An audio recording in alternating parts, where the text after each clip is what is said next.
There's a long-held belief by many that some stories are important literature while others are just genre fiction.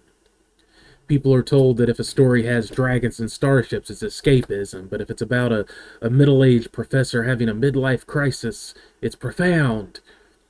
I want to call that out because I think it's a load of horseshit. It's pretentious, it's arrogant, and I think it's just straight up wrong. I've been reading for a very long time, most of my life, and I've mostly been into genre fiction, what is usually called genre fiction. I want to go into in this video why I think that from Shakespeare to Spider-Man, it's really all the same thing, just with different flavors. If all fiction technically is fantasy, though, why are so many people desperate to pretend otherwise? What are they actually afraid of? We're going to find out. So let's get technical, just for a moment. What is fiction? By definition, it's something that didn't happen. The moment you write a character who does not exist, in a room that doesn't exist, doing things that never occurred, you have created a fantasy. If I write about an elf in a forest, it's called fantasy. But if I write about a detective in New York who never actually existed, that's called more realistic. Why? Just because New York exists, the detective doesn't. The places I write about may not actually exist. The conversations that happened never happened. It's all a fabrication. It's a fantasy. A world that looks like ours, but isn't. Tell me in the comments, have you ever felt guilty for enjoying a certain genre because people tell you that it's not serious enough? Let me know. Because we've been taught in various ways, maybe not directly, but we have been taught that genre is kind of a dirty word. People want to refer to the good stuff as literature. If it's genre fiction, it's not really as good. But every story is part of a genre.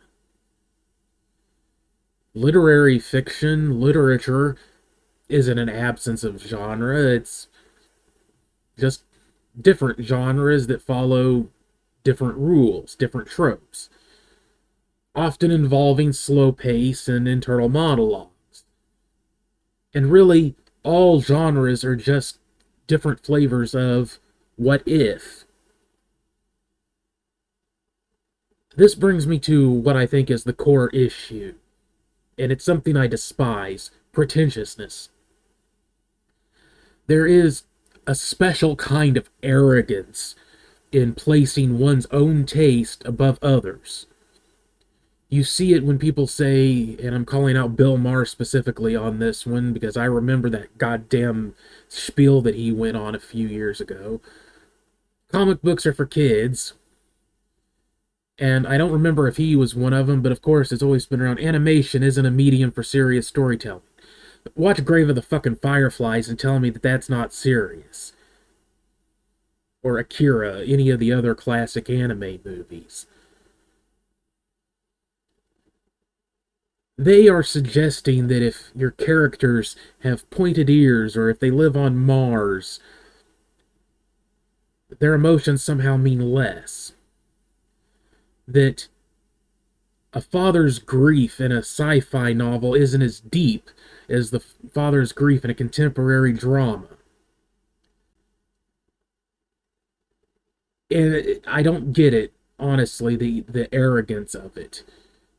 I think it's kind of a shortcut for them. It's easier to dismiss a story because of the genre mask it's wearing, its setting, its tropes, than to engage in the actual narrative, the heart of the narrative.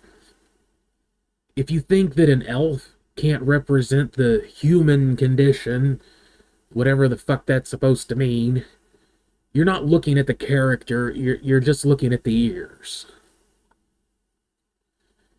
And I think we see this bias everywhere. You know, every year at award ceremonies, the Oscars, Where, the best picture, where does best picture almost always go? Almost every time it will go to some historical drama or some, contemporary drama. It will almost always be some kind of drama. While I feel that the most innovative and interesting storytelling is happening in animation, in fantasy and science fiction, sometimes in horror. And I think it's kind of a form of browbeating when we tell writers that their work is less because it involves magic or high technology, science fiction technology. We're stifling creativity. We're forcing writers to fit into some realistic box that doesn't actually exist. Because remembering, realistic stories are still just as much daydreams as a story about a dragon. It's all fiction. It's all fantasy.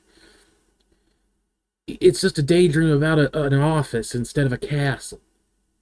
Why is that better? So, going back to what I said earlier, why are people so desperate to maintain this divide between literature and genre? I think they're afraid, in some ways, of the honesty present in fantasy, its directness, and in sci-fi. Yes, it uses metaphors to speak of truths, but often in very direct, concrete ways. We understand them directly. It isn't trying to be pretentious. It's easier to talk about the dangers of total power through a one ring than it is through some massive, overblown, bloated, turgid political novel. And I'm not saying that you can't have that and it still is good. I'm just saying that we understand what the One Ring is. It is the representation of giving someone, anyone, too much power. To do that without some kind of metaphorical MacGuffin, in a way, is a lot more difficult and often a lot more boring to me. Ultimately, I don't think the pretentious crowd are protecting quality. They act that way. I think they're protecting their own sense of superiority. They want to believe that they're reading something real, even when they're not. But as I said, it's all fantasy. And I think once you understand that all fiction is a fantasy of some kind, you're free to write anything you want, however you want. You're free to use whatever flavor of fake best tells your truth, your story. So don't let someone else's narrow taste dictate what stories are worth telling, or how you should tell them. Whether you're writing about halflings or hedge fund managers. I think the only thing that really matters is what you want to say and how you want to say it. Let's leave you with a question. What is a genre book or movie that you think has more depth to it than many literary classics? Give me a list of your favorites in the comments. I'm going to finish this up now. As always, subscribe, share, like, comment, and more resources in the description. Thank you very much for watching. I'll see you on the next one.